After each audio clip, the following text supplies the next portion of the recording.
আপনি এসে দেখে বুঝে নিন।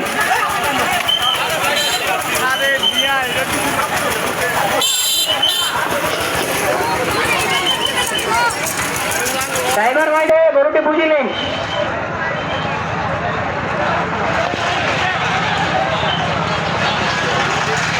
ড্রাইভার ভাইকে দৃষ্টি আকর্ষণ করা হচ্ছে, কেউ অযথা গাড়ি রাস্তার মাঝখানে দাঁড়াও করাবেন না।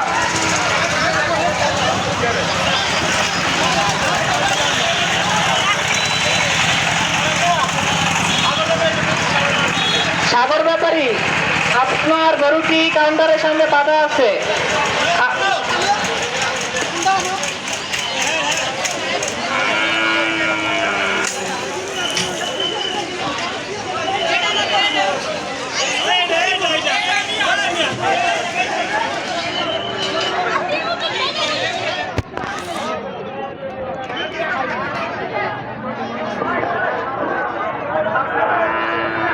ভাই, স্বেচ্ছাসেবক যারা আছেন আসলি দেখে গরু ছাড়বেন। স্বেচ্ছাসেবকের দায়িত্বে যারা আছেন সাগর